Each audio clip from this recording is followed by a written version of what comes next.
Boa noite, gente. Tudo bem com vocês? Sejam bem-vindos mais uma vez à nossa casa, a esse momento importante e que cada um possa usufruir deste momento. Porque estamos aqui para usufruir das dádivas, da luz, da bondade, da espiritualidade, para que, usufruindo desta energia, possamos então encontrar e seguir os melhores caminhos para cada um de nós.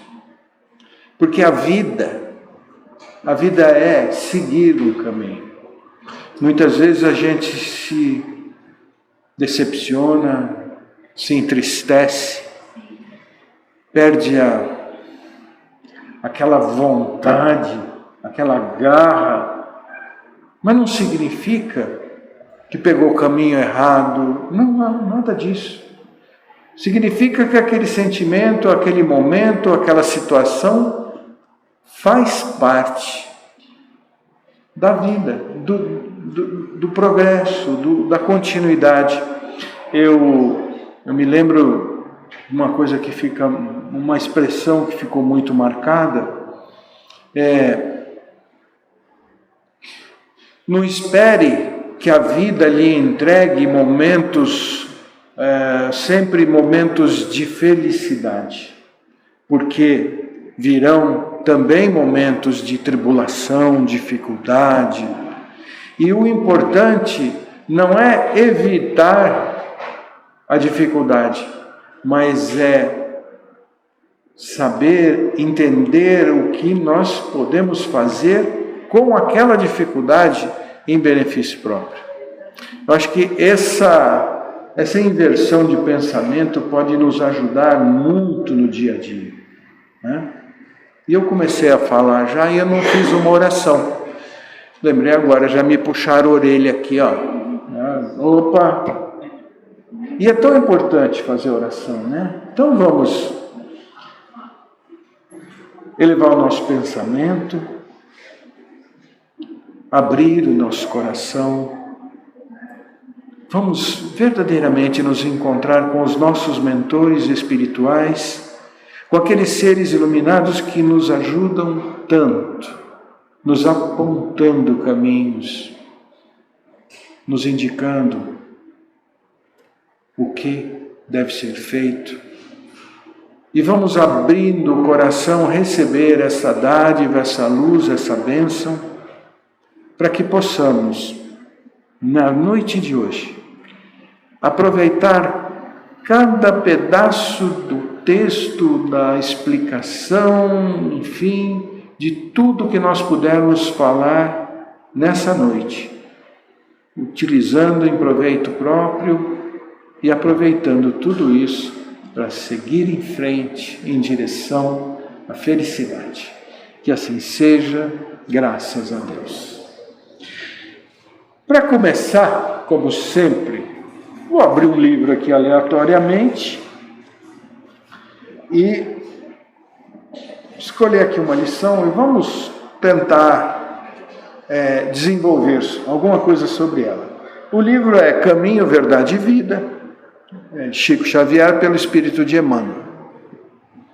A lição é a 74, chamada Mãos Limpas.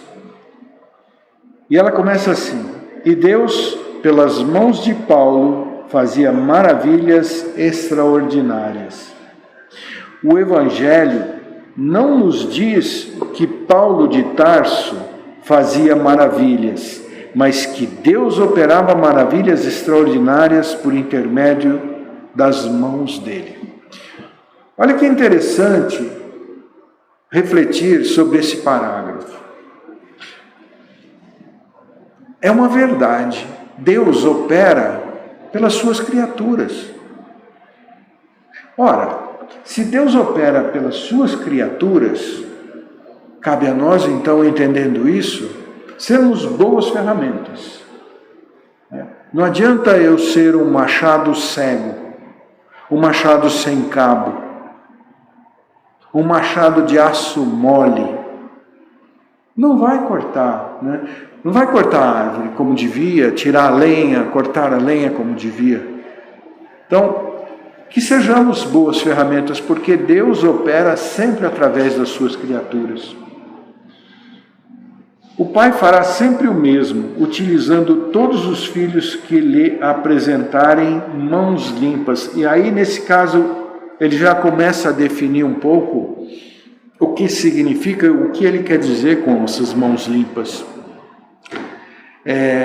Nós hoje, nos dias atuais, nos deixamos envolver por questões de polaridade política, sociológica, né? Então a gente se deixa levar na vida por essa onda de violência que estamos vendo.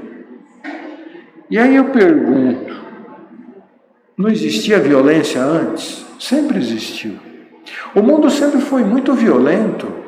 A Idade Média, por exemplo, matava-se por esporte, escravizava-se, e etc, etc, etc.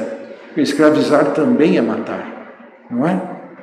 Então, essas mãos limpas aqui que ele está se referindo, é importante a gente deixar de lado essas ideias que nós trazemos com propriedade, não são ideias vãs, não, são ideias verdadeiras dos dias de hoje, mas deixar um pouco de lado, porque, na verdade, essa mão limpa, ela é muito mais do que somente aquela mão que não cometeu pecado, aquela mão santa. Não é isso.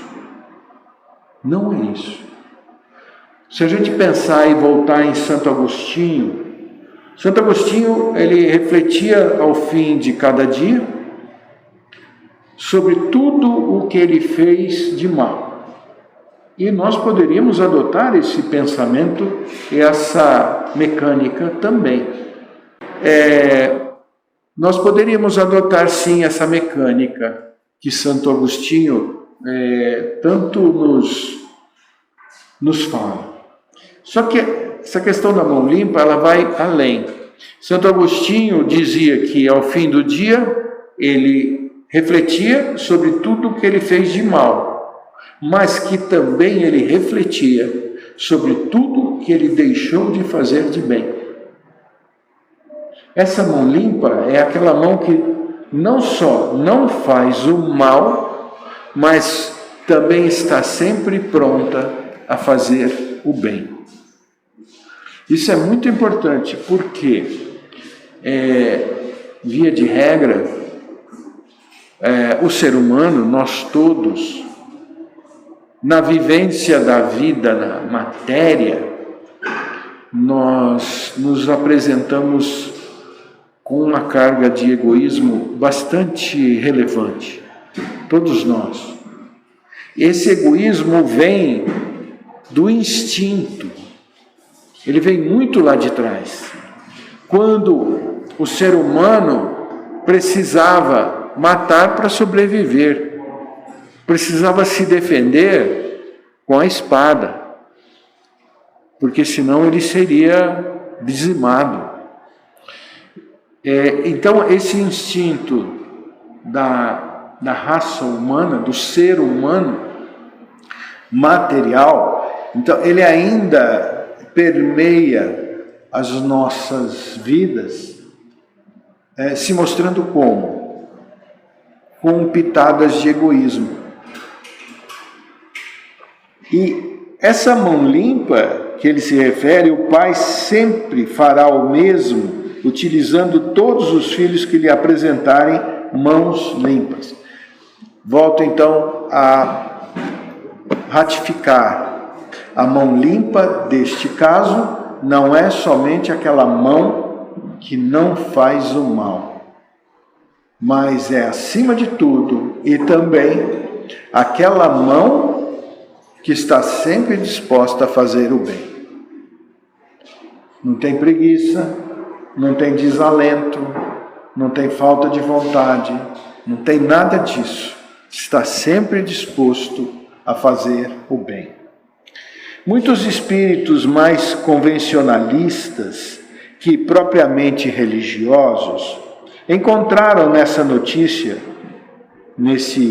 e Deus pelas mãos de Paulo fazia maravilhas extraordinárias, muitos encontraram então uma informação sobre determinados privilégios que teriam sido concedidos ao apóstolo.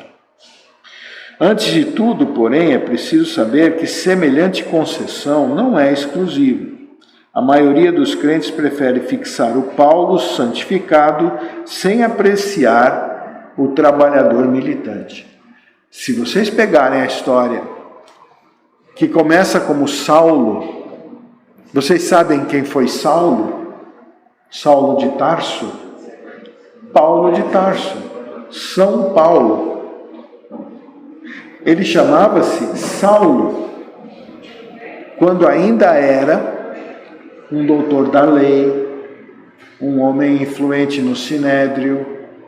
Saulo de Tarso, então, era um homem influente no Sinédrio lá dos judeus, no templo. Ele era, no início, um perseguidor de cristãos. Muitos cristãos foram mortos por Paulo, a mando de Paulo, executados. E aí, só que ele não era Paulo ainda, ele era Saulo. Aí um dia ele vai até Damasco para prender um seguidor de Cristo. Cristo já tinha morrido. Se é que podemos dizer, mas Cristo não estava na matéria entre nós, é melhor dizer assim. E ao chegar em Damasco, uma luz muito forte o ofusca, o deixa cego, ele cai do cavalo, do burro, ele é socorrido por Ananias, que era o homem justamente que ele ia prender. Então, quando ele vê essa luz, ele tem essa visão, ele ouve a voz de Jesus. Saulo, por que me persegues? Aí começa a passar um filme na cabeça dele. Tá? Então, a partir desse momento, ele torna-se Paulo, e aí que aqui o texto fala sobre a militância de Paulo, que a gente fala, não, Deus privilegiou Paulo, dando a ele essa dignidade absurda, absoluta, essa coisa linda. Paulo trabalhou, Paulo ralou, Paulo foi para o deserto, ficou trabalhando no deserto, se enclausurou, escreveu cartas, fundou igrejas, tudo em nome de Cristo. Ele transformou-se à custa de muito esforço, trabalho e perseverança. Então, esse é o militante, já Paulo de Tarso, e que depois a igreja transformou em São Paulo. Essa, então, é a história de Saulo, de Paulo, de São Paulo. São todos a mesma pessoa, é o mesmo Espírito. E ele passa a ser, então, de um perseguidor. Olha que interessante. Ele passa de perseguidor de cristão a um seguidor de Cristo.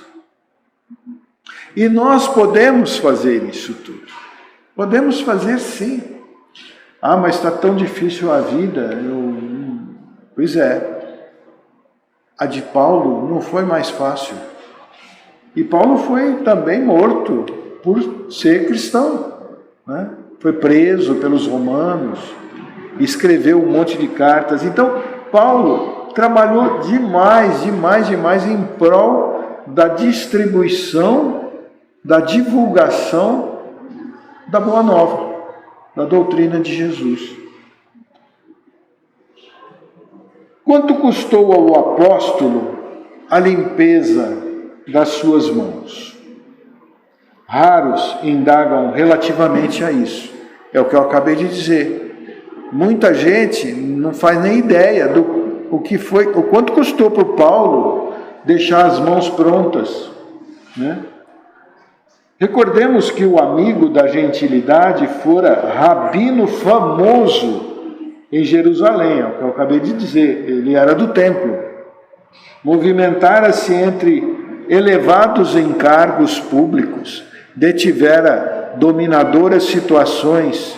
No entanto, para que o Todo-Poderoso lhe utilizasse as mãos, sofreu todas as humilhações e dispôs-se a todos os sacrifícios pelo bem dos semelhantes.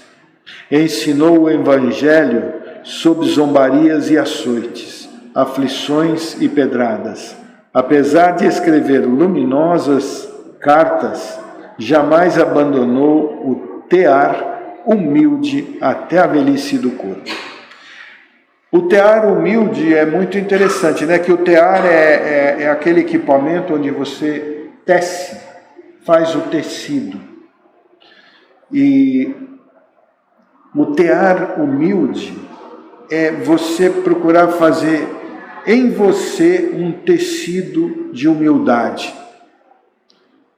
Isso é, ao mesmo tempo, facílimo, mas ao mesmo tempo muito difícil. São as coisas da vida. Por que eu estou dizendo que é uma coisa e é outra? Acho que eu devo uma explicação. É porque quando você resolve tecer o manto da humildade em si mesmo, você só vai fazer isso à medida em que você olhar para dentro, conhecer a si mesmo, estar capacitado a receber a autocrítica. E é diferente de receber críticas. Nós somos refratários a críticas, mas somos também refratários à autocrítica. Porque, na verdade, se eu não consigo receber uma crítica de alguém, por questões de vaidade, seja lá o que for, eu não consigo, eu não suporto ser criticado. Dificilmente eu farei uma autocrítica em qualquer momento da minha vida, seja ela em ápice, em um bom momento, seja ela em um mau momento. Eu não consigo fazer uma autocrítica. Então, o tecer do manto da humildade, ele é fácil de fazer, mas ele é difícil, porque nós precisamos ser sinceros conosco, olhar no espelho da nossa própria vida. Aquela história do espelho, espelho meu, existe alguém mais vaidoso que eu? É um processo que envolve um aspecto psicológico na psique humana bastante sofisticado. Mas, ao mesmo tempo, todos nós somos seres sofisticados. Ah, não, eu sou simples. Não, não é essa a questão. Eu como coxinha de frango com a mão. Não, não é essa a questão. Eu não faço conta da roupa que eu estou usando. Não é essa a questão. Nós somos sofisticados em espírito já. O nosso espírito já é um elemento, já é algo sofisticado na existência. Espírito não é simplesmente algo que não dá para pegar, já não é isso. A gente traz uma sofisticação desde a nossa criação muito grande. E por isso que eu me sinto à vontade de conversar com vocês a respeito destas coisas, em poder dizer a todos o quanto é fácil a gente olhar para uma montanha e dizer, passa daqui para lá, e ela vai passar daqui para lá.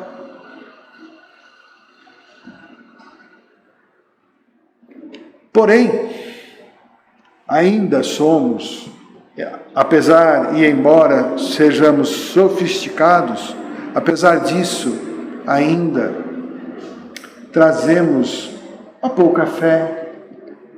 E é interessante essa questão da fé. Por que será que a gente tem tão pouca fé. Alguém já pensou nisso? Eu vou dizer uma coisa para vocês, agora aqui é um depoimento, trazer a minha vida aqui para vocês. Há muitos anos atrás, eu entrei para as fileiras do Espiritismo em busca de um entendimento do que é a fé. Muita gente vem à casa espírita por amor. Muito mais gente vem à casa espírita pela dor. Mas eu não vim nem por uma coisa nem por outra. Eu vim para entender o que é a fé. E confesso a vocês que até hoje, ainda, graças a Deus, ainda não tenho certeza do que é a fé. Sabe por quê? Eu tenho pensado muito nisso. Qual é, vamos ser bem simples, qual é o maior, vamos ver se alguém consegue pensar como eu, né? Qual seria o maior inimigo da fé? A falta dela? Pois é, mas por que ela faltaria? Poderíamos dizer, é por conta das religiões. Não, é por conta do ser humano, do egoísmo, a vaidade. É um monte de coisa, né? Mas eu vou dizer para vocês uma coisa só. A certeza. Quem não tem fé porque tem certeza. Não, tenho certeza que isso aqui é assim, acabou. Não tem que ter fé, não tem que pedir para ninguém, não tem que dar conta disso para ninguém. Porém, a certeza, ela é importantíssima no processo da fé. E olha que engraçado que está essa noite. Eu estou dúbio para falar. Eu estou trazendo as coisas, assim, isso é fácil, mas é difícil. Por que eu estou fazendo isso? Porque eu sinto isso. E acredito que muitos sentem assim também. Então, a questão da fé. Se eu tenho certeza, eu não preciso ter fé. Eu tenho certeza. Eu não preciso ter fé. Mas aí vem o outro lado da moeda, que é isso que nós estamos acabando jogando hoje, né, com essa dualidade melhor. Se eu não preciso, então, ter fé, porque eu tenho certeza, eu paro por aqui. E a vida, o universo, o todo, não para. Então, tem alguma coisa errada. Não indica a mim que eu devo parar por aqui. Então, se eu tenho certeza, eu não tenho fé, eu vou procurar, então, entender o quanto essa certeza me leva a ter fé. E aí é uma outra fé. Não é uma fé inconsequente, não é uma fé extraordinária, não é uma fé pidona, não é nada disso.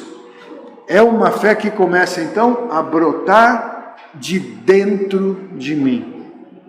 É uma fé que brota, ela não necessita de pastor, não precisa ninguém estar aqui falando no microfone. Não precisa de nada disso. Ela é uma fé que brota dentro de mim pela minha certeza. Inverte a história. Eu acredito que, com relação a Paulo, isso foi uma parte do processo que se passou com ele. Paulo perseguia os cristãos, por quê? Porque era um homem influente do templo, do sinédrio, era um membro, né, do templo, e fazia essas coisas por quê? Porque tinha certeza que todo aquele que seguia a doutrina de amor de Jesus estava errado. Era um inimigo da sua religião. era um inimigo da sua doutrina. Portanto, de acordo com a certeza que ele trazia, ele movimentava todas as suas forças para destruir aqueles indivíduos.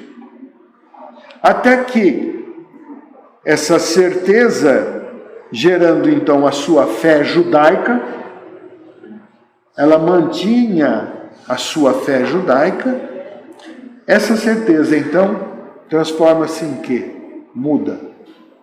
Esta fé dele começa a perceber que ele tem que ver alguma coisa que está acontecendo além dos seus próprios olhos. E isso, bora falar, isso acontece conosco dentro de casa, lá no trabalho, lá na firma, lá com os nossos clientes, lá na roda com os nossos amigos. Nós precisamos então enxergar além, usar os olhos de ver. Não são esses daqui. Então, Paulo, a partir desta certeza, que desenvolve a sua fé, ela brota lá dentro, esta certeza brota lá dentro, com uma verdadeira, uma estrondosa fé. Fé em quê? Na doutrina de Jesus, que ele tanto combateu pela sua certeza. É bastante antagonista o termo, né?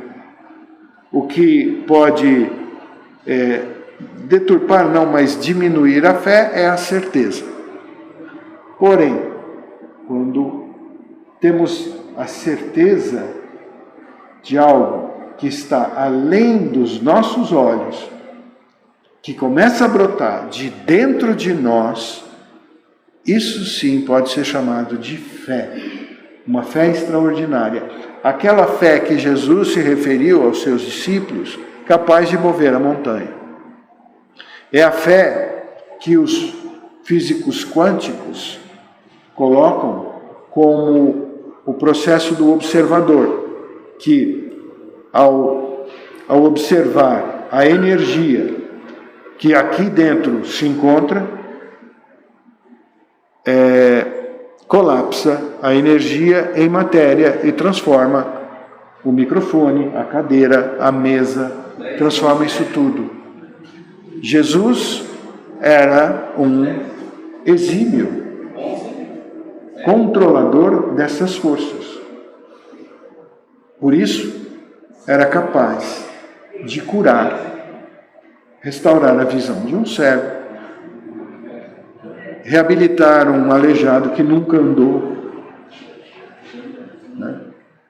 Convencer uma multidão a não apedrejar uma mulher, somente com palavras.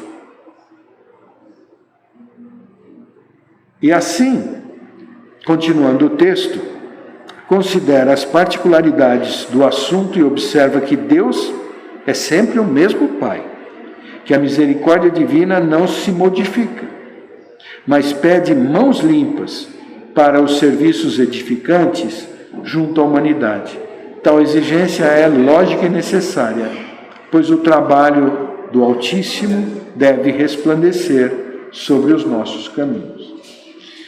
Essa mão limpa, então, parte daquela transformação de que antes eu tinha certeza de alguma coisa, portanto não tinha muita fé. Hoje eu tenho fé, porque eu tenho fé, eu tenho certeza.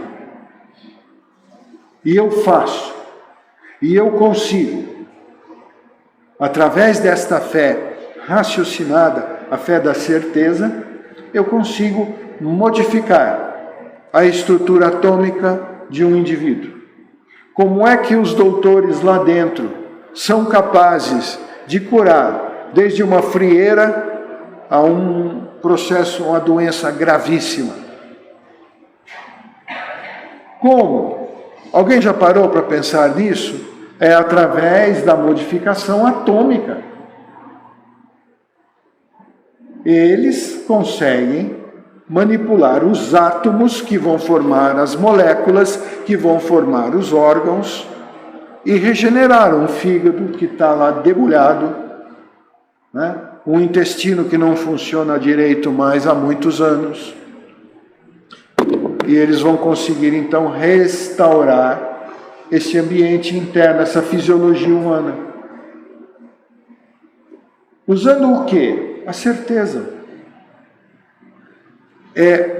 Basicamente, funciona uma outra dica, de ouro. Tudo que nós pedirmos ao universo nos será dado. Jesus disse: tudo que pedires ao Pai vos será concedido. Não é? É a mesma coisa que eu estou falando. Só não estou imitando Jesus. Né? Tudo que pedir ao universo lhe será concedido. Porém, algumas coisas a gente pode começar a adotar. O primeiro princípio: o universo não entende a palavra não. Se falar assim: universo, eu não quero mais sofrer, sabe o que vai vir para você? Sofrimento. Universo, eu quero mudar a minha vida, eu quero que ela esteja plena, cheia de felicidade. A resposta vem. Tudo que nós pedirmos, nós vamos receber. Mas não adianta, é aquela história: eu vou pedir para o universo um carro novo. Quem que não quer trocar de carro? Todo mundo quer. Tudo bem, eu sei que tem gente aqui com um problema muito pior, mas eu estou dando um exemplo bobinho. Eu quero um carro novo. Aí eu vou fazer os meus pedidos ao universo e amanhã o que eu vou fazer? Eu vou lá na garagem ver se tem um carro novo. Vai ter um carro novo? Claro que não. Mas então vai vir depois da manhã, né? Porque feriado, fim de semana, o universo não trabalha. Vou lá na garagem de novo. Mas não tenho carro. Não adianta nada você pedir e ficar, de certa forma, duvidando. Porque isso é uma demonstração de dúvida. Não é a certeza da fé. É a fé que se tornou certeza, entendeu? Não é. Eu tenho fé, mas eu preciso olhar lá na garagem para ver se está lá o carro.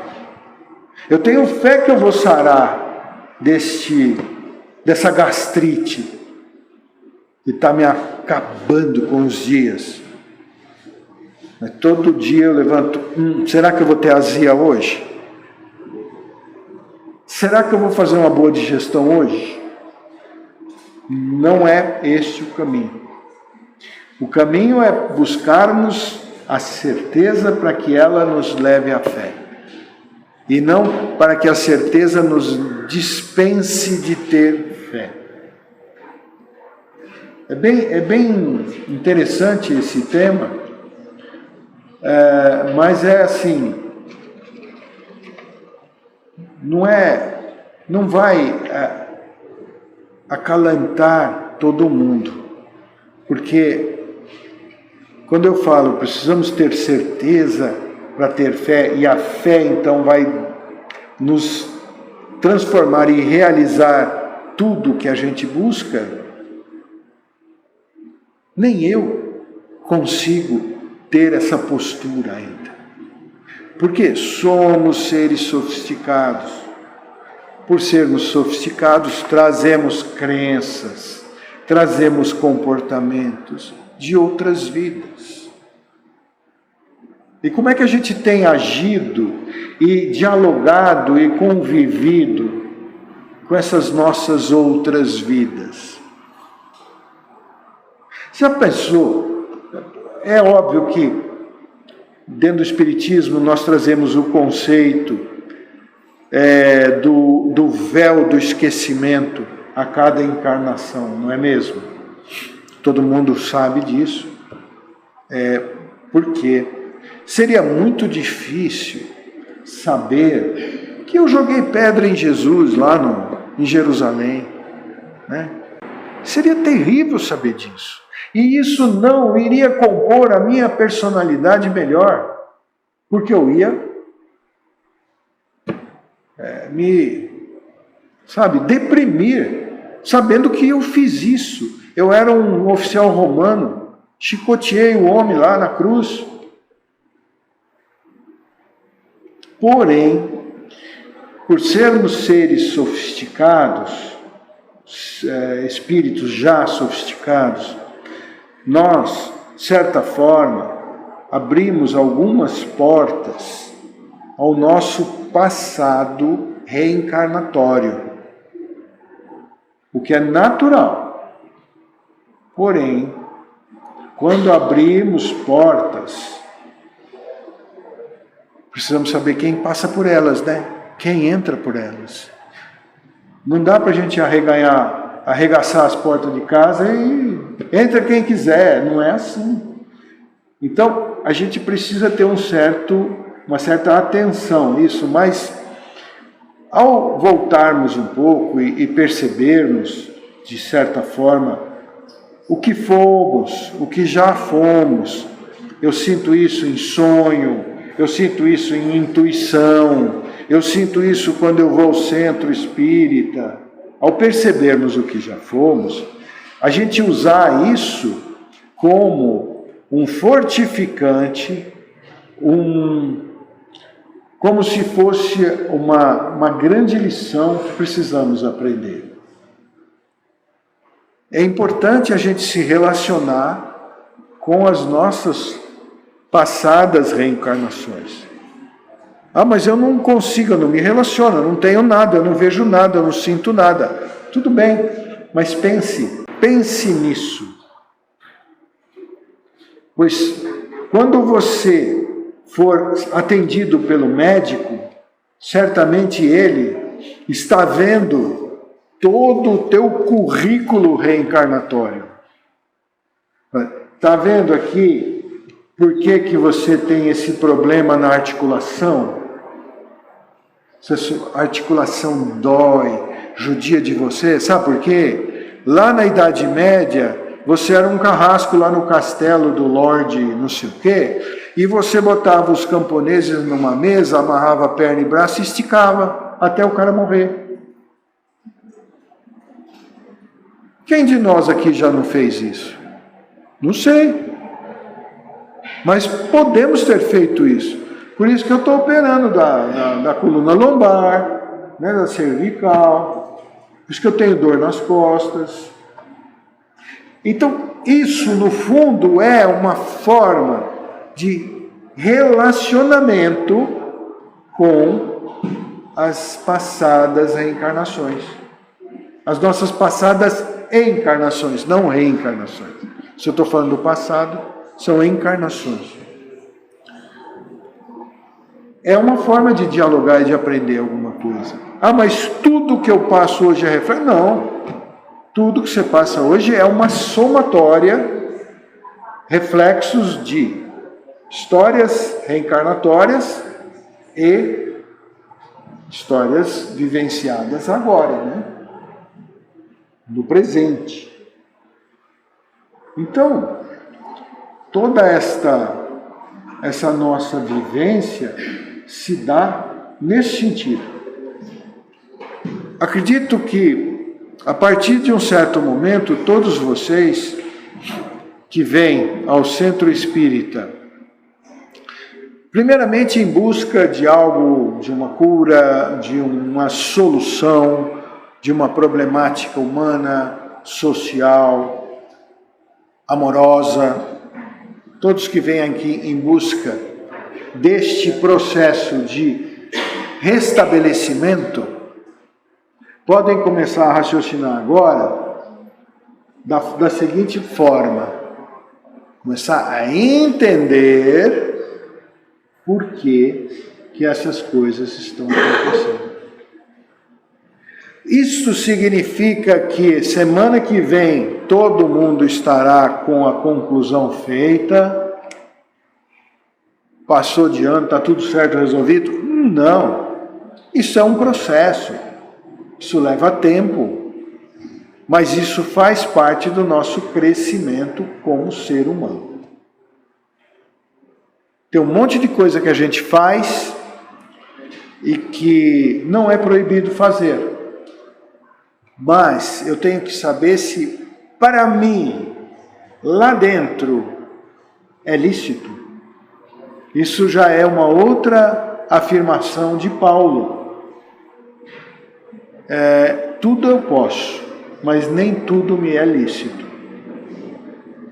Esta avaliação vai fazer a gente passar pelos estudos, pelo aprofundamento das nossas relações encarnatórias,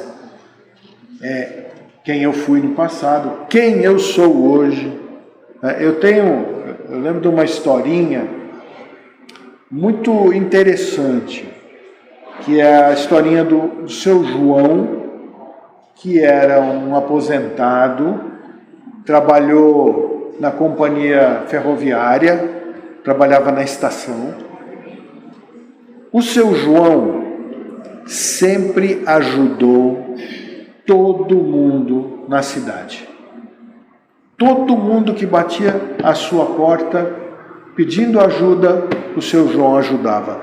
Fosse com dinheiro, fosse com alimento, fosse com uma palavra, fosse com abrigo, uma roupa. O seu João sempre fez de tudo para ajudar. Foi sempre um homem bom. Um belo dia, seu João está em casa e é assaltado. Os assaltantes, 3 meninos drogados, completamente fora de si, num momento de nervosismo, disparam um tiro e matam o seu João, dentro da própria casa. E aí, ninguém se conformou com isso. Realmente, era uma coisa lamentável. E a gente vê isso na televisão hoje, diariamente. O ciclista lá, que foi assaltado, o cara estava na rua, não fez nada, tomou um tiro, morreu. Porém, o seu João, e todo mundo dizia, mas ele sempre foi tão bom. Esse João que foi sempre tão bom durante toda a vida, em vidas passadas, já tinha sido o capiroto. Já tinha judiado de muita gente, feito muita maldade, muita coisa errada. E nesta vida, o que ele conseguiu? Reabilitar-se perante o universo, perante a Deus. Então, é uma forma da gente se relacionar com o passado encarnatório, sem que isso se torne um peso, sem que isso se torne um caminhão carregado de areia que a gente tem que puxar. Vai deixar todas as nossas decisões, todo o nosso comportamento, tudo mais suave, tudo mais light. E assim, tudo que a gente for resolver nesta vida, que nos é apresentado como um problema, tudo que a gente for resolver, se não for na paz, na calma, no equilíbrio, será mal resolvido. Ele me traiu. Ele tem que perder tudo. Eu vou acabar com ele. Parou. Não é assim. Ele te traiu, fez mal. Você não quer mais saber dele? Afaste-se. Não fomente o ódio, a raiva, a vingança, porque isso tudo faz parte de um pensamento baseado no temperamento, baseado nas falhas do ser humano. E nós falhamos, né? Eu brinco sempre, vocês já ouviram falar aqui, que dentro do Espiritismo, a referência ao ser humano, a referência que o Espiritismo faz ao ser humano é que nós somos imperfeitos, não é mesmo? Já ouviram isso, né? E eu sempre falo aqui, lógico, num tom mais jocoso, uma brincadeira, mas é sério, é uma brincadeira séria. Nós não somos imperfeitos. Por que não? Como não? Não. Se Deus é a perfeição absoluta, Deus é a bondade absoluta, Deus é a justiça absoluta, é tudo de bom. Por que haveria de criar criaturas, seus filhos imperfeitos? Não faz sentido. Nós somos inacabados. Aí sim, porque a gente foi como uma criança. Você não designa uma criança fazer os cálculos para o foguete que vai até a Lua, voltar. Não é uma criança que vai fazer. Não tem ainda a capacidade. É isso. Então vejam, nós somos inacabados ainda. A gente foi moldado no barro da vida, mas ainda é um esboço que agora cada um está trabalhando no seu próprio busto, na sua própria escultura. O Criador divino, o escultor divino, esboçou cada criatura e agora cada um vai se aperfeiçoar. Nós estamos caminhando há milênios, há muito mais que isso, neste processo de acabamento do nosso espírito, finalizando, dando acabamento, dando uma pintura nova, passando uma massa plástica, dando uma lixada. Daí tem um chifre aqui, vamos lixar o chifre, né? A capa o rabinho do demônio, vamos cortar um rabinho aqui, vamos lixar. É isso que nós estamos fazendo. Mas cada vez que a gente pratica uma arte, né? Lembra que a criança arteira? Nós somos crianças no universo. A gente paga o preço. Sobe em cima do armário, cai, machuca, chora, né? É isso que acontece conosco. Então, essa lição sobre Paulo nos evidencia a importância da gente estar com as mãos disponíveis. Isso é muito mais importante do que, esta mão já cometeu esse, aquele pecado. Bom, já, essa aqui também, o pé também, minha cabeça também, outra encarnação. Já pintei e bordei nesse mundão velho sem porteira. Porém, agora minha mão está disponível. Significa que eu não vou errar mais? Não, não significa. Porque eu posso virar a esquina ali e cometer um erro. Mas eu estou preparado para não cometê-lo. Se eu cometer, é porque realmente estourou a mangueira do radiador. Porque eu me preparei para não cometer. A gente de vez em quando sofre essas coisas. Tem um ditado, acho que ele é iraniano, é muito interessante. Se eu não me engano, é uma lição de vida em 5 partes. Vamos ver se eu lembro direitinho, tá? Eu posso dar uma furada feia aqui hoje. Eu não preparei nada disso, né? Mas, a primeira parte. Eu vinha andando por uma rua e na calçada tinha um buraco muito fundo. E eu caí no buraco. Caí e levei muito e muito tempo para conseguir sair desse buraco. Parte 2. Eu vinha andando pela rua, que tinha um buraco muito fundo, e quando eu cheguei perto do buraco, eu resolvi desafiar o buraco e pular o buraco, errei o pulo e caí no buraco. Fui parar lá embaixo, levei muito e muito e muito tempo para sair do buraco. A parte 3. Eu vim andando por uma rua e ainda vendo o buraco, ainda duvidei que ele poderia me pegar de novo, passei muito perto, desbarrancou o cantinho, eu caí dentro do buraco, outra vez. Levei muito, muito tempo a sair. Aí até que alguém veio me ajudar a sair. Eu saí. Quarta parte. Vim andando por esta rua e sabia que lá existia um buraco muito fundo na calçada. Desviei do buraco. E não caí no buraco. Quinta parte.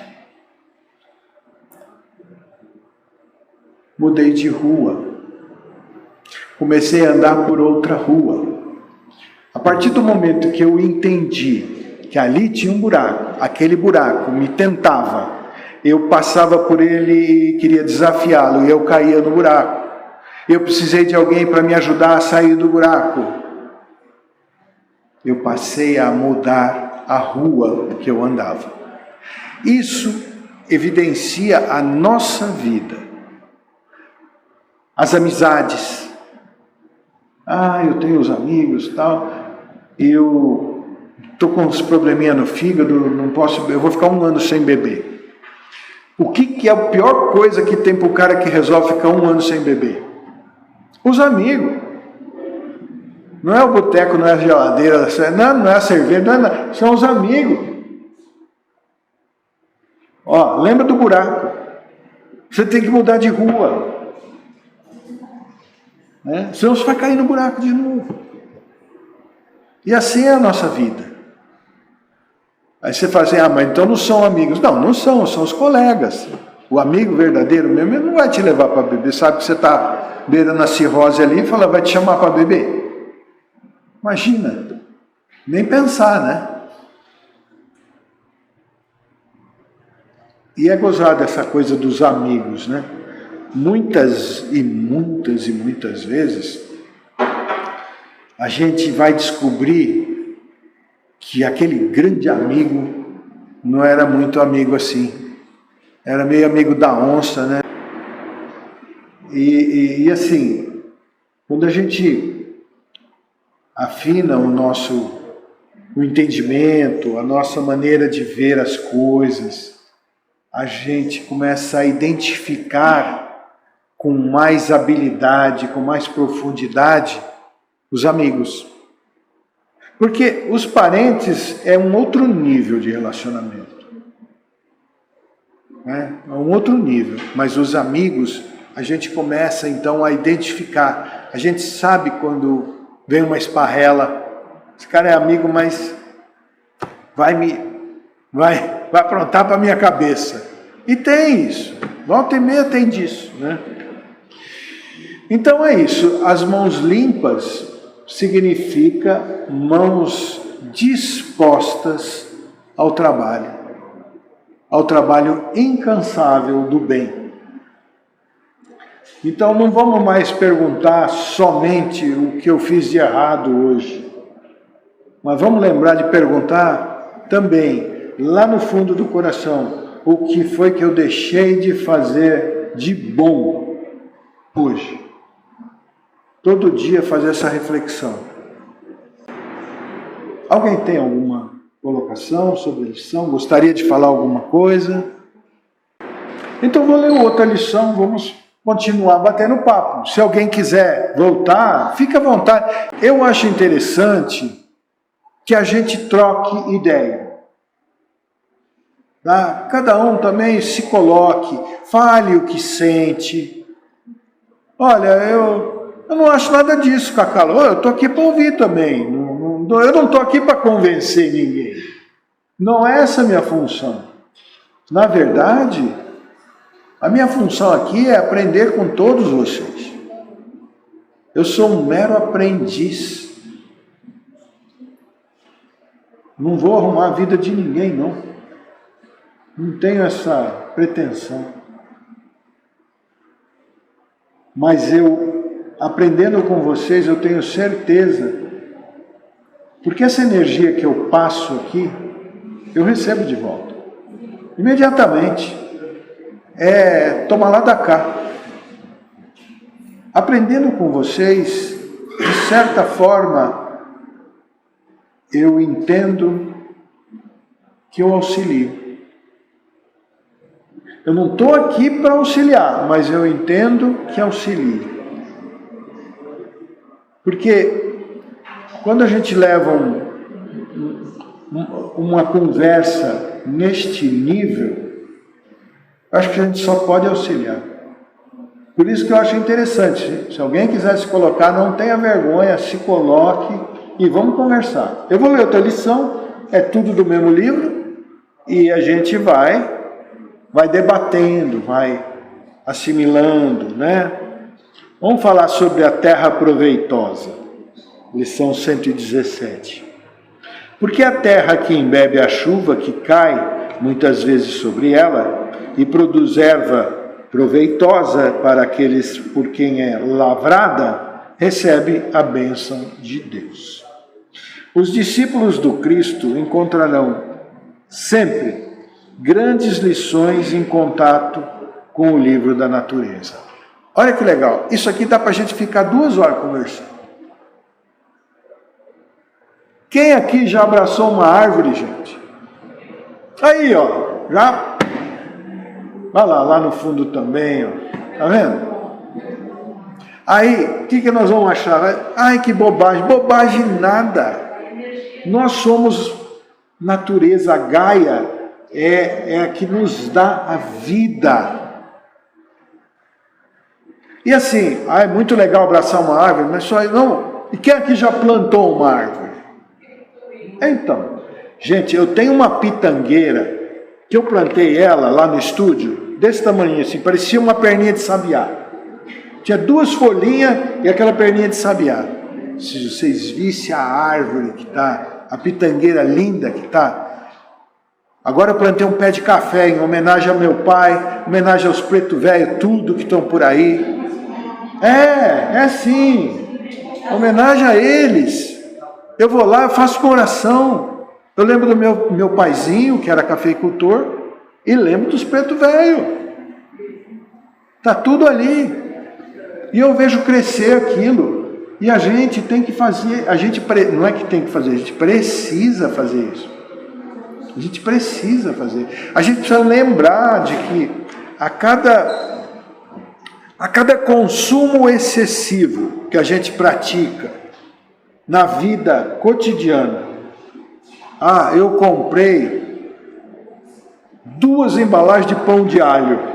Eu sei que eu não vou comer as 2, mas eu gosto tanto que eu comprei 2.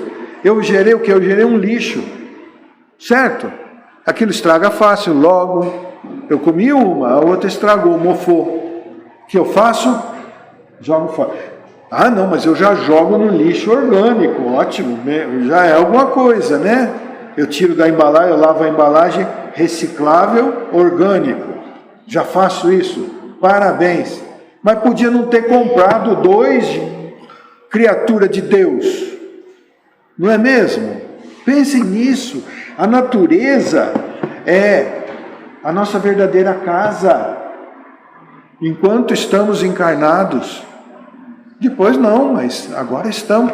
Mas veja, depois não, também não é bem assim, porque existe uma relação muito íntima entre o plano espiritual e o plano material. E tudo que acontece na natureza também vai refletir no plano espiritual, em forma de equilíbrio ou em forma de desequilíbrio. Naturalmente, isso tudo vai ter consequências. Né? É como dizem os físicos quânticos, uma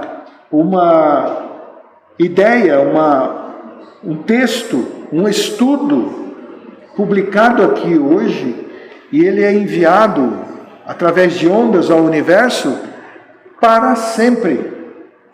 Para sempre. Então é muito lindo isso, quando ele fala que os discípulos do Cristo encontrarão sempre grandes lições no contato com a natureza. Eu tinha muita dor, sítio falsificado, estendão, estava tudo danificado e tudo mais. Aí em julho eu fui lá para o sítio e fui plantar os negócios que tinha que plantar, lavanda, tal, não sei o quê. Aí fiquei lá uns 15 dias fazendo força, puxada, com isso, com aquilo, com a terra para plantar as amoras. Acabou minhas dores. Tá vendo? Olha, o que o Júnior contou pra gente aqui agora é muito interessante. Porque se eu pegar uma mente cética, uma mente descrente, vai dizer, ele sarou porque ele fez atividade física. Mas não foi isso que aconteceu. Ele sarou, ele eliminou, não é que sarou, ele eliminou as dores e os problemas através de um contato profundo com a natureza. É um contato profundo com a natureza. Eu, por exemplo, eu ando 5 quilômetros por dia, na média. Hoje está fácil a gente medir por causa de reloginho, celular, tal, conta quantos passos, quantas vezes você inspirou, quantas vezes você expirou, né? Tem um monte de coisa. Seu coração hoje bateu tanto. Está fácil. Mas, o que isso me traz de benefício? Óbvio que o caminhar para um ancião de 70 anos quase é muito importante, sem dúvida. Vai melhorar o nosso equilíbrio, vai melhorar o cardiorrespiratório, mas é o contato com a natureza. Eu me meto dentro dos parquinhos aí, das pracinhas, vou abraçar a árvore, vou conversar com o cachorro, vou dar bom dia para o João de Barro, eu dou bom dia para o passarinho. É esse contato, Júnior, que te fez essa modificação. E essa modificação, ela, se você estimula esse processo, ela é contínua. Ela vai melhorando, melhorando, melhorando, melhorando. Porque nós somos frutos da terra, né? A gente é fruto da terra. Então, muito legal isso, Júnior. Essa sua... muito legal mesmo. Porque se a gente ficar só esperando a dipirona, uma grama de dipirona para tirar a dor, nós não estamos resolvendo nada, gente. Nada. É analgésico. Ai, que bom que tem analgésico. Também acho.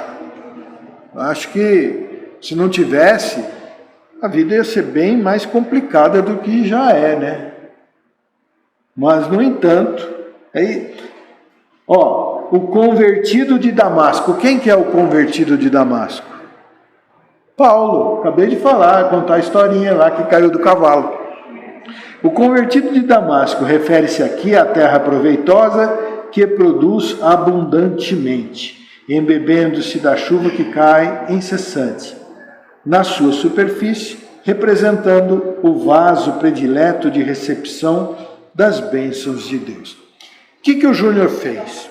O que ele fez ao mexer com a terra, ao plantar, ao preparar? Ele abriu como um vaso, recebendo as bênçãos do alto. São aquelas energias que vão nos mudar, nos modificar atomicamente.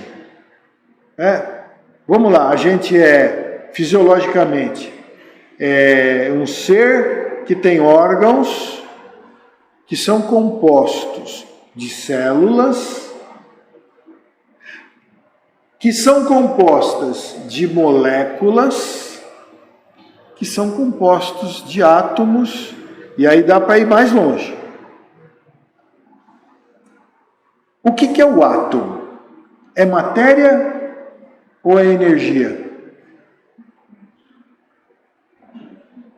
É energia. O átomo é um próton, um elétron e um nêutron. É energia. O elétron fica assim, ó. O elétron fica desse jeito. Quando se processa um milagre, uma cura fantástica, maravilhosa, como é que se dá? É através da energia. É atômico o processo. O médico aqui toca em vocês? Às vezes põe o dedo aqui, né? Às vezes. E não faria diferença nenhuma. Se ele tiver que tocar, também ele vai tocar. Mas o processo não é preciso o toque, é atômico. Ele vai lá na modificação atômica.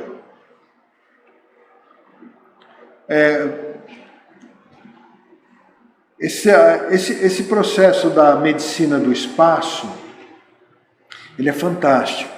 Ele é fantástico porque nem sempre a gente vai obter aqui deles tudo aquilo que a gente quer. Mas sempre nós vamos obter deles tudo aquilo que precisamos e merecemos. Porque no fundo são mensageiros de Deus. Trabalhando no ser atomicamente.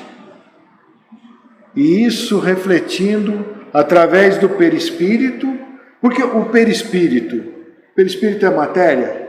É uma matéria quintessenciada de acordo com quem? Com Kardec, em 1857. E o que é matéria quintessenciada? Agora nós temos laboratório, equipamento para fazer avaliação. O que é matéria quintessenciada? É energia condensada. Ele é plasmável, ele muda de forma. É energia. Ou seja, nós somos energia. Quando a gente vai num ritual da medicina da floresta, que toca o tambor, o que isso está fazendo? O que é isso? São ondas de energia, que vão canalizar algum processo. E é muito, muito interessante quando a gente nos vê como um vaso pronto para receber as dádivas do céu. E as dádivas, elas não vêm por Pix, não. Às vezes a gente fica esperando, é um Pix, né? Eu queria mesmo era um Pix. Mas não é o Pix, é um sorriso, sabe? É um olhar, é uma expressão de gratidão. É isso, é tão simples. Ah, mas isso enche a minha barriga? Olha, não enche, mas ela está grande mesmo, ela está precisando dar uma murchadinha, eu estou precisando maneirar a boca, então está tudo certo, está tudo bem. Transportemos o símbolo ao país dos corações, que é o Brasil, né? Somente aqueles espíritos atentos aos benefícios espirituais que chovem diariamente do céu são suscetíveis a produzir as utilidades do serviço divino, guardando as bênçãos do Senhor. Somente os espíritos atentos. Repararam que nós estamos aqui desde que eu comecei a falar? Nós estamos falando em prestar atenção em alguma coisa. Prestar atenção em nós mesmos, na nossa relação com processos encarnatórios, na nossa relação hoje com o próximo. É prestar atenção. Prestando atenção, a gente percebe e colhe todos os bons frutos nesse caminhar que nos cabe, como espíritos em evolução. Nós estamos evoluindo, todos nós. Ah, mas eu não estou muito não, que eu ando muito nervoso, eu estou brigando com todo mundo, mas está evoluindo, você está brigando menos. E se você está enxergando isso, mais fácil ainda, você está tecendo o manto da humildade. Eu não sei, tem alguma professora aqui? Professor? Ah lá. Ela não vai me deixar mentir sozinho, né, pai? Estou brincando, hein, gente? Não vou mentir, não. Mas o melhor instrumento pedagógico que existe é a humildade. Já repararam isso? Quem não tem humildade não tem nada a aprender. Como é que vai receber algum ensinamento? A humildade, então, é a maior ferramenta do processo pedagógico que existe. Não que o pai estabeleça prerrogativa injustificável. Sua proteção misericordiosa estende-se a todos, indistintamente, mas nem todos a recebem. Isto é, inúmeras criaturas se fecham no egoísmo e na vaidade, envolvendo o coração em sombras densas. Olha que legal, como tudo está ligado com o que a gente já conversou até agora. O Pai distribui as bênçãos indistintamente, mas nem todos a recebem. Por quê? Se eu estou falando aqui numa determinada frequência, vamos lá, eu estou falando em 94.7. Vocês estão sintonizados na antena 1. Se tiver alguém sintonizado em 100.1, está na Transamérica. Está ouvindo o que eu estou dizendo? Embora esteja aqui? Não. É isso. Inúmeras criaturas se fecham no egoísmo e na vaidade e não ajustam a frequência para aquele momento, para aquela situação, para aquela distribuição de bênçãos que vem do céu. E não recebem? Recebem, mas sabe a cera, quando passam cera no carro, assim que você joga água, a água faz assim, igual pena de ganso, não molha. É a mesma coisa, a bênção vem e vai embora. Não está na frequência. Então, esse ajuste de frequência é importantíssimo porque é uma ressonância harmônica. Você vai, então, entrar em ressonância com o todo, com o Pai, com o Criador. Pode chamar do que quiser, com Deus,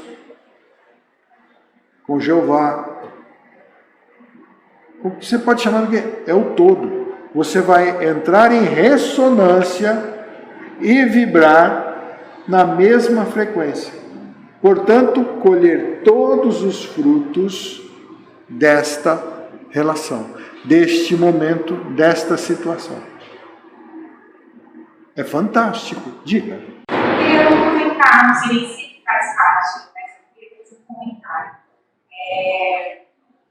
Recentemente aconteceu comigo uma troca de energia muito forte, né? Inclusive foi o filho da minha amiga. Ele estava na loja e eu abracei ele, até tipo brincando dele, né? Fiquei com ele abraçado, coisa troca de energia. E ele me apertou assim, como se fosse um adulto. Falou assim, olhou para mim e perguntou: você está bem? Nossa, naquele momento, eu pensei, meu Deus do céu, que criança é essa? Eu pensei comigo, né? Muito evoluída. Eu pensei, tudo bem, porque eu brinquei com ele e tudo. Só que eu estava passando por um processo difícil, eu fui o conhecimento da minha mãe, tudo. Ai, desculpa, gente. E quando eu cheguei na minha casa, uma flor, faz uns 3 anos, que brotava. Estava linda, maravilhosa. Linda, maravilhosa. Que era da minha mãe, inclusive, essa flor. Ela plantou. Ela plantou e levou para minha casa. Eu só vou deixar essa flor, porque sabe nunca. Eu sei cuidar de planta, não tenho habilidade nenhuma com esse tipo de planta.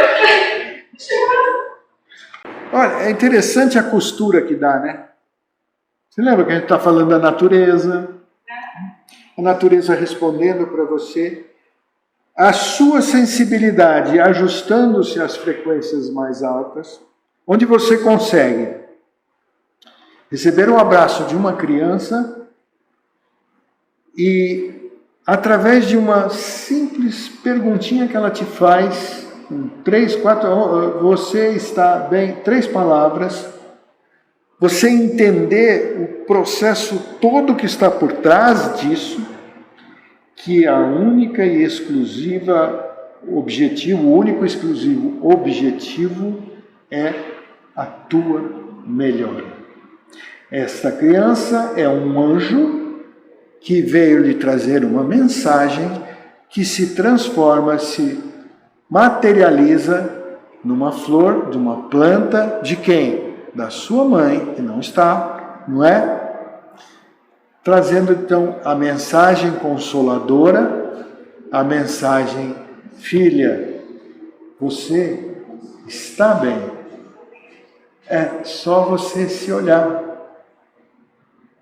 Siga em frente e vamos ser felizes. Tua mãe espera isso de você.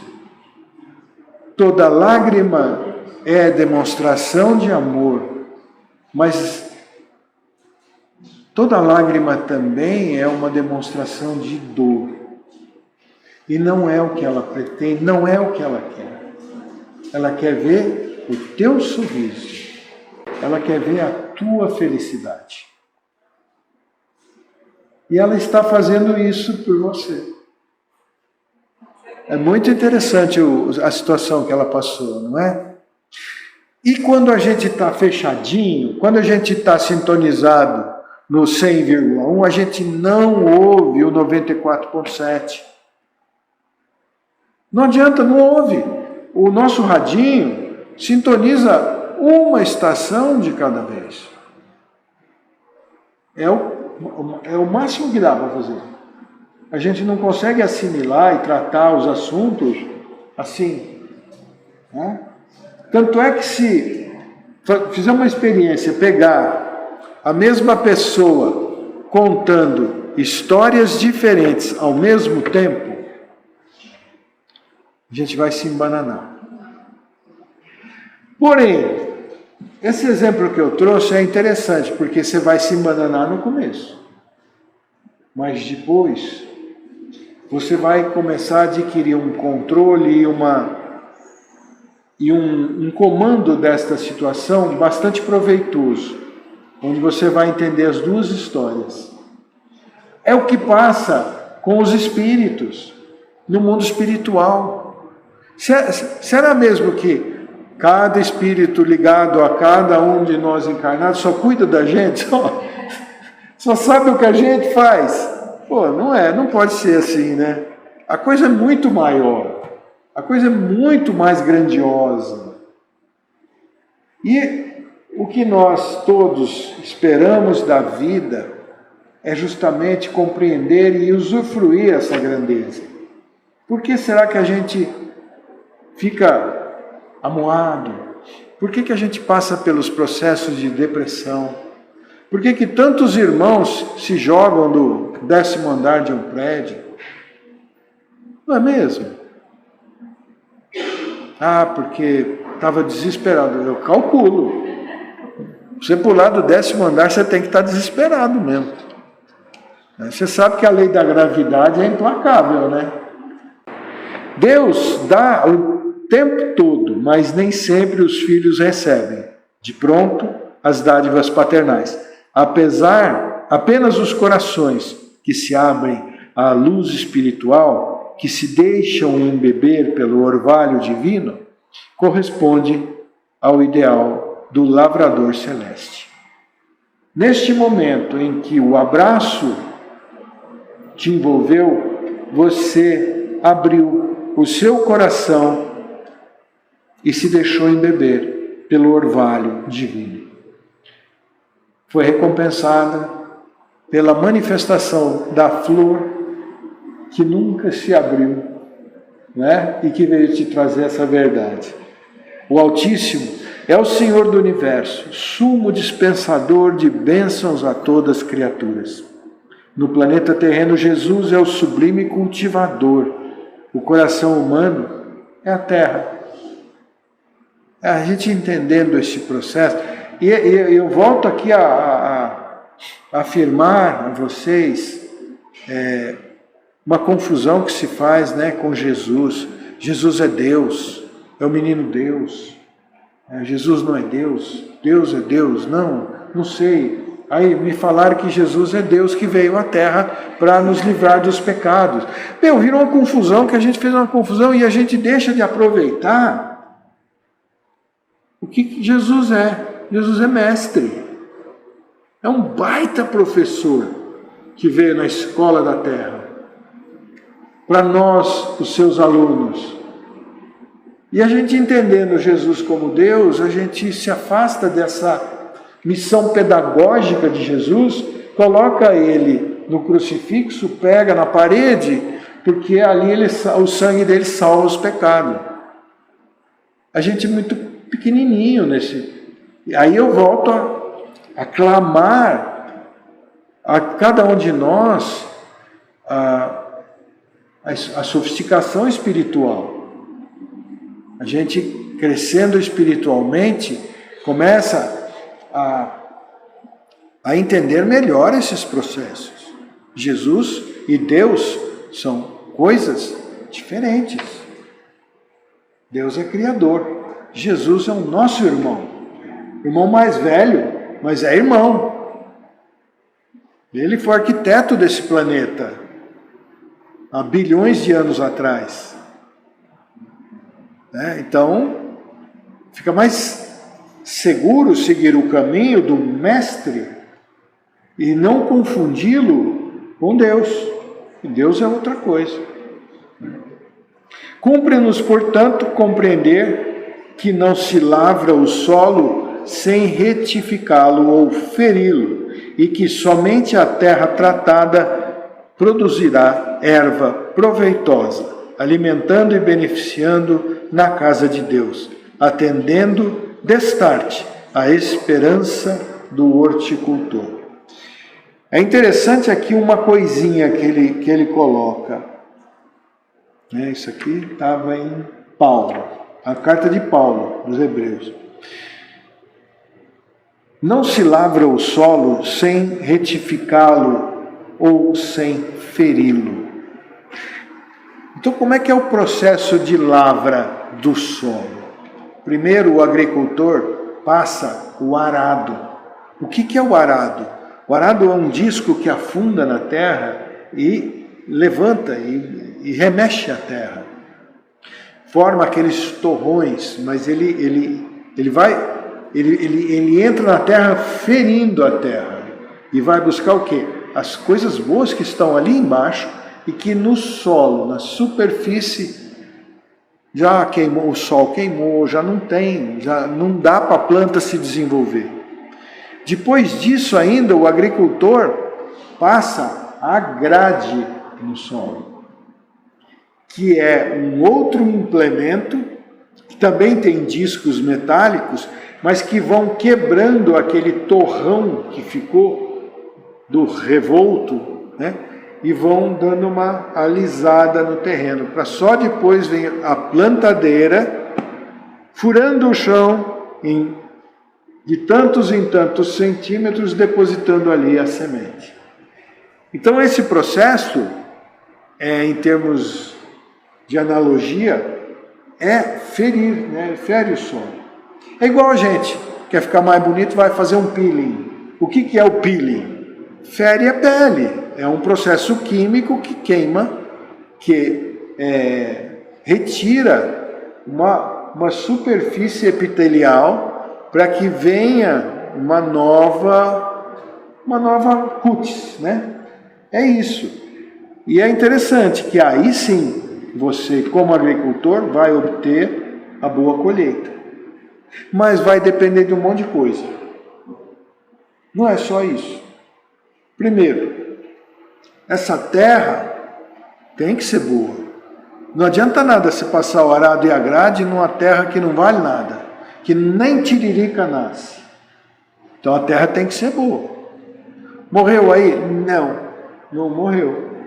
O que mais tem que ser? A semente também tem que ser boa. Não dá para ser qualquer semente. Você planta milho com qualquer semente, nasce uns pezinhos de milho lá, mal dá para fazer pipoca. Você planta uma semente boa, numa terra boa, com a lavra bem feita, você vai ter um milharal exorbitante, Fechou? Não, ainda tem mais coisa. Tem o cuidado que o agricultor tem que ter durante todo o processo até a colheita, que é carpir, tirar o mato, fazer tudo isso. Acabou aí? Não. Olha como o negócio é cansativo. Não acabou. Depende também do clima. depende das dádivas, da bênção de Deus, que vem lá do alto. É a chuva na hora certa, na quantidade certa. É o granizo que não veio. Não caiu o granizo, graças a Deus. E assim é o processo do agricultor e é o processo da nossa vida. Ligado sempre com a natureza, a gente consegue evoluir, crescer muito mais, né? E aí, alguém tem mais alguma coisa a dizer? Quando você fala que somos seres inacabados, ainda seguindo essa linha de raciocínio, fala que nós não somos imperfeitos. Isso. Não seria viável de falar que nós estamos, como uma condição, que nós estamos imperfeitos? Pode sim. O meu intuito, quando eu chamo de inacabado, é justamente não deixar a confusão. Porque assim, se eu digo, não, eu estou num processo em direção à perfeição, é isso mesmo, né? Mas o termo imperfeito, ele traz um estigma, ele traz um peso tão grande que parece que é uma coisa para sempre. É, para sempre, entendeu? O sujeito nasceu sem braço. Então por isso ele é imperfeito? Não. É tipo uma rotulagem. É um rótulo, né? Então, na verdade, é uma forma, não é jocosa, mas é uma forma um pouquinho mais alegre de trabalhar com esse tema, mas que é exatamente isso que você falou, André. Nós estamos, sim, num processo em direção, em rumo à perfeição. Né? Portanto, podemos considerar, somos imperfeitos, porque não chegamos lá. Né? Porque aí vem outros conceitos, né? Que perfeição você está falando? Relativa ou absoluta? Aí abre tudo, né? Aí abre tudo. Então eu brinco muito, é mais até uma brincadeirinha. Somos inacabados. Uma palestra que eu acho que Jesus é a solução à salvação. Eu acho que é muito legal fazer essa, de tirar da cruz. Tira da parede, tira da cruz, bota para dentro. Não vira nada, nada vai dar certo. E lembrar assim que você tirando o rabo da cadeira para fazer alguma coisa, não necessariamente você vai obter aquele objetivo agora, porque cada vez que você elege um objetivo, você tem que gerar recursos. Isso é fundamental. Então, eu elejo um objetivo, eu tenho que gerar recurso para chegar nesse objetivo. Então, nesse momento, eu estou pedindo só que me conceda o objetivo. E o recurso? Mas eu estou cansado, eu estou doente, eu estou com o saco cheio. Se chegar no final, sem dar matéria-prima assim. Então não é bem assim. Mas então, que Deus nos abençoe e que todos estejamos juntos de Jesus nesta vida maravilhosa e linda que todos temos. Graças a Deus.